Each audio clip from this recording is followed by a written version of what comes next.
I hear that you have a critical piece of data or evidence, or maybe terabytes of evidence now against Dr. Fauci that he was desperately trying to get your committee to not obtain his cell phone. And perhaps you could brief us on what does this now mean? Well, I can't tell you what's really on the cell phone. We're starting to look at it. It's going to take some time. We have to download it properly. We got a copy of the cell phones, as did Chairman Paul. So we're going to be working very cooperatively, our staffs, making sure that we protect people's privacy. One of the things I'm going to definitely do is that there have been some FOIA productions from Fauci's, of his text, that type of thing. We'll look very closely to see whether those FOIA requests were fully honored. So there's all kinds of things we're going to be able to do. We're obviously going to focus in key time frames.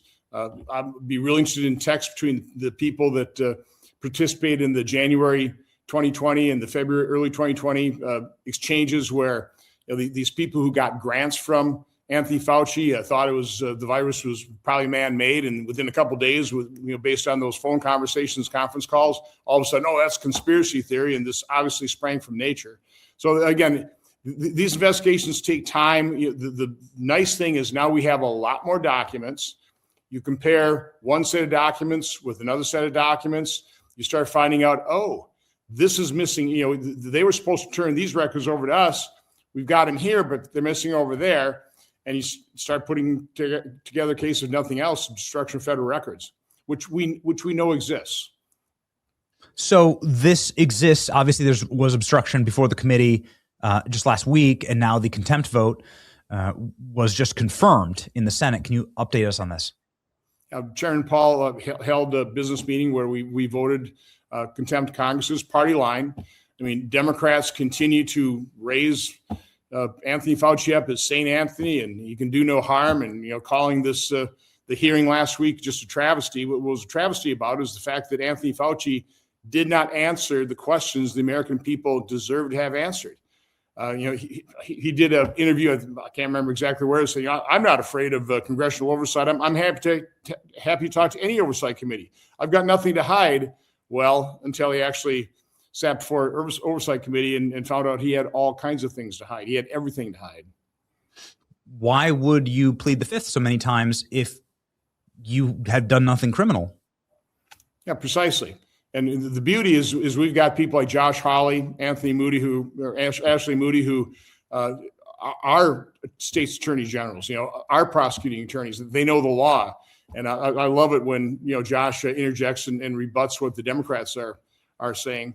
But I don't think Anthony Fauci has a leg to stand on. He could have answered what color was his tie, what color is the carpet, but he wouldn't even do that. So again, I'm not an attorney. I don't understand all the intricacies of these laws, but I do know when somebody's holding Congress, our committee, our investigation in contempt, and that's what Anthony Fauci did last Wednesday. He held the American public in contempt.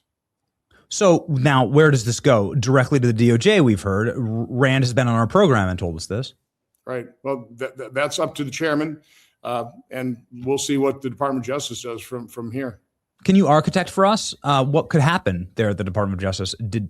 Is Anthony Fauci committed a crime here?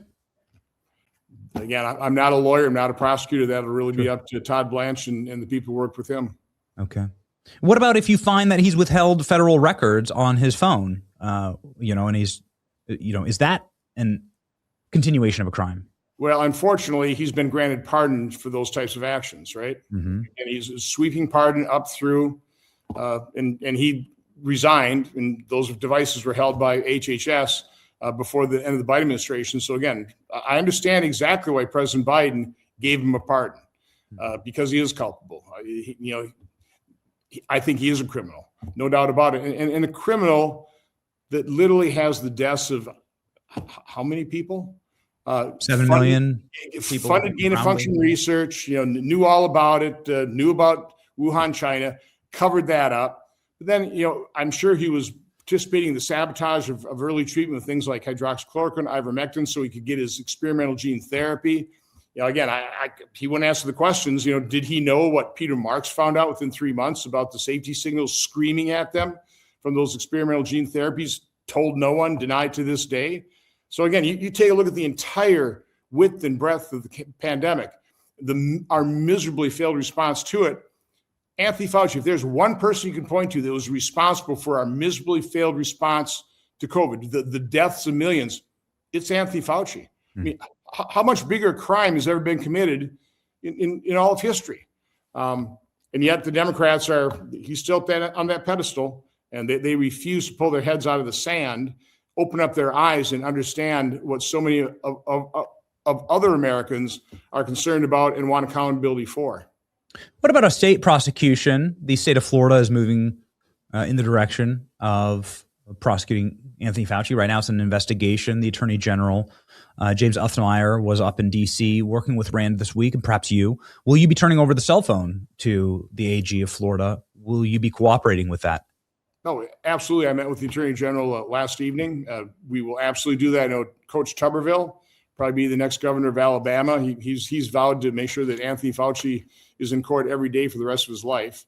So I think we got some dedicated people that want to hold Anthony Fauci accountable, but it's not just Anthony Fauci. I mean, he's the leader of the pack, but there are so many people that are complicit in this, that should be culpable, that need to be held accountable. I mean, the people in the agencies, people like Peter Marks, who knew that his algorithm was going to hide safety signals.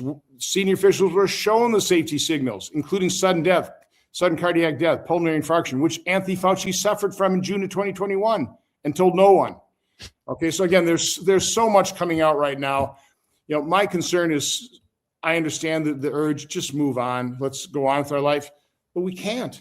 You know, we have to have a full accounting. We need a COVID reckoning so it never happens again. If we ignore it, if we don't hold people accountable, if we don't open up our eyes and see what was done to us, they'll do it again to us. We can't let that happen. Yes, you have to at least make an example out of someone. You can't let everybody get away all the time. It's what enrages people. People can't stand it. It makes them go insane. When it can't just be one. It can't just be one person, though. It can't just be one person. And that's my concern about all the attention on Fauci. Again, not one major news outlet, not a newspaper or broadcast network has treated my revelation of Peter Marks knowing about these safety signals as news. I've been interviewed on podcasts like this, some other, Fox News, Fox Business had me on, but Fox News hasn't covered it as a news story. The biggest government scandal of my lifetime, and nobody's covering. Now they're covering Fauci, good. I'm glad they are, but they need to cover so much more.